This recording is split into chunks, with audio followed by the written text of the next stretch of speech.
In this tutorial, we're going to have a look at how to set up our meetings in Zoom. This is also referred to as scheduling your meetings.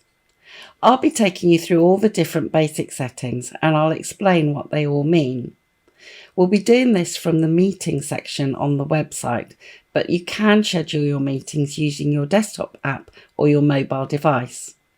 Before we start, I just wanted to remind you that if you do want to set up a meeting, you will need to have signed up for an account.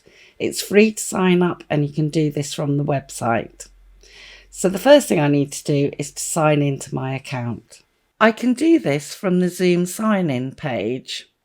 So I'll just sign in here. You should be taken straight to the meetings page, which you'll see highlighted on the left here. If you're not on this page, just click meetings and you'll be taken to the right place. At the top of the page, you'll see that upcoming meetings is highlighted. This just tells you the page you're on. This page lists all the meetings you have coming up. I can see that I have a WI meeting scheduled in for August. I can also see the ID for the meeting. And over to the right, there are two buttons and I can use these to start the meeting from this page or to delete it. You'll also notice that there's a tab for previous meetings. This will just take me to a page that lists all the meetings I've had in the past, just in case I need to refer to them at any point. So I'm just going to go back to my upcoming meetings page. To set up another meeting, I just need to click on the Schedule a New Meeting button. So let's do that now. This takes me to a page where I can fill out all the details of my meeting and choose my settings. So let's go through all these options. The topic at the top of the page is just the title for your meeting. Make the title meaningful for your members. I'm going to call mine NPWI, which stands for Newport Pagnell WI, September meeting. Below this, there's a box where you can enter the details of the meeting. This is optional, so you don't have to add anything here. If you do, keep it short and focused. You don't have to include the date or the time of the meeting, but you might want to write a line or two about who your speaker is or what you're going to be covering in the meeting. I'm just going to add some details about our speaker and the talk she's going to give. The next thing I need to fill out is when my meeting is. So I can set the date and the time of the meeting. For the date, I can use this handy calendar icon. If I click on this, I can find and select the right date. So I'm going to go over to September the 8th, which is the date of my meeting, and I'll see it appear in this box. Now I need to choose the time of my meeting. If I click on this arrow, I'll get a list of times, and this is based on a 12-hour clock. So I just need to scroll down to 7:30, which is the time my meeting is going to start. And because it's a 12-hour clock, I need to say whether it's AM or PM. So I just need to make sure that's PM. The next line asks me to enter in a duration for the meeting. I'm going to set my duration for 1 hour and 30 minutes. You don't have to be precise. Zoom won't end your meeting early or cut you off if you go over the time you set. If you have a free account, remember that you're going to be limited to 40 minutes for your meeting. Zoom is used all around the world, so you'll need to choose the right time zone for the UK. This is on the next line. Click on this small arrow and you'll see a list of international time zones. This is in numerical order by minus or plus GMT. You just need to scroll down to find the right time zone. We'll still be in British summertime, so I need to find GMT +1 for London, and that's just here. Just below this, there's an option to set this as a recurring meeting. You can set your meeting to recur daily, weekly, monthly, or after a specific number of days. I prefer to schedule my meetings in one at a time, so I'm going to leave this unchecked. The next line gives me the option of asking all my members to register for the meeting. This only works with a paid account, not the free account, and we're not going to cover registration in this tutorial. We don't think you'll need this feature for a WI meeting, as it's more appropriate for automatically managing and keeping track of very large meetings. On the next line, you'll be given two options for allocating a meeting ID. So you can ask Zoom to generate an automatic ID, or you can use your personal meeting ID. Your personal meeting ID is given to you when you sign up for an account, and this just provides you with a permanent room that's reserved just for you. For security reasons, we strongly recommend that you don't use this personal meeting ID. We recommend that you allow Zoom to generate an automatic ID. This will be different for each meeting, which makes your meeting much more secure. So just make sure that the Generate Automatically option is checked. Zoom will also generate a password for you, and you'll see this just at the bottom here. This is another important safety feature. Now I'll just scroll down to see some of the other options. Over here, I can set my video options. This just allows me to preset whether everyone's videos are turned on or off when they join the meeting. It's best to leave the video on. Your members will be able to choose for themselves whether they want their videos on or off.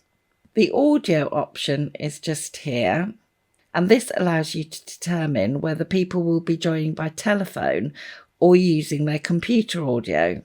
It's best to keep this flexible, so choose the option for both. If people are joining by phone, you will need to set the country that they're likely to be dialing from. This should say United Kingdom.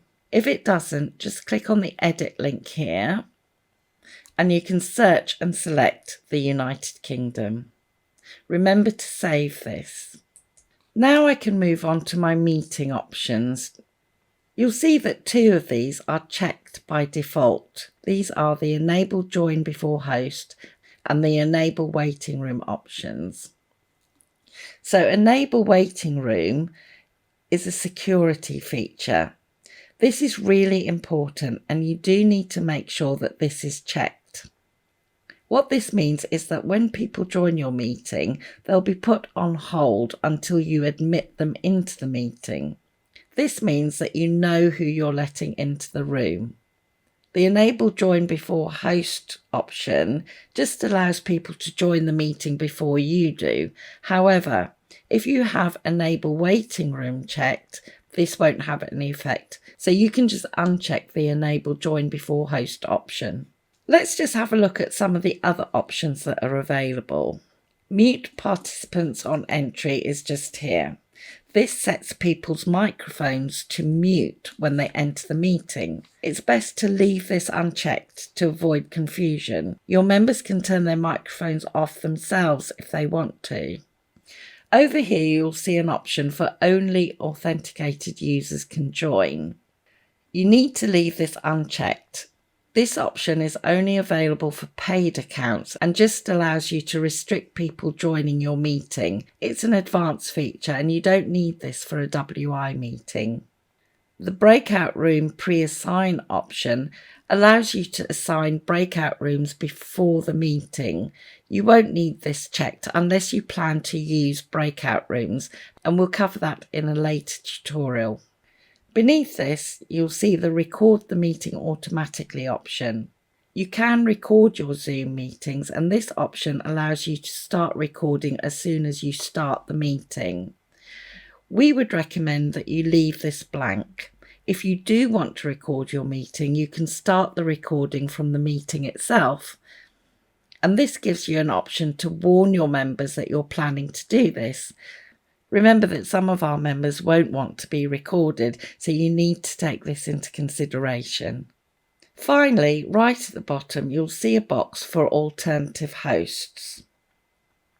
This option allows you to designate another host for your meetings. The free and pro accounts only allow one host, and that'll be you the licensed user.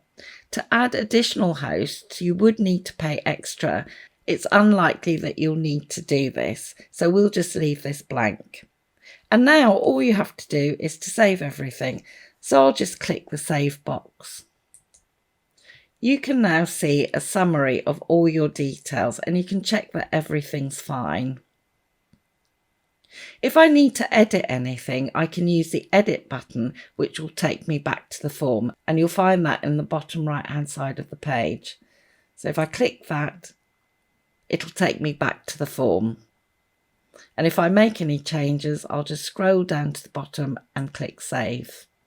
On your summary page, you'll see that there's an invite link. This tells you the web address of your meeting, and this is what you'll need to pass on to your members. However, Zoom also provides you with an invitation that you can copy and paste into an email, and that's this link just here. So if I click it, I'll see a box with all the details of my meeting. And all I need to do is press this copy meeting invitation button. Now I can go to my email and I can just paste all those details in. There you go. A quick tip, if you're pasting your details into an email, you might want to go to the end of the link and press return. This turns the link into an active link, which means that people can click on it to go to the meeting. Now, if I go back to my account on the website, I can close this box and I can click on the meetings button to see that the meeting that I've created is in my upcoming meetings list. If I need to edit this at a later date, I just need to come back to this page and I can click on my meeting title, which is just listed in the topic column. If I click on this, I'll be taken back to my summary page and I can go to edit this meeting. For now, I'm happy, so I can leave the meeting details as they are. In the next tutorial, we'll have a look at how you can manage your meetings using some of the additional settings and controls that are available for those hosting meetings.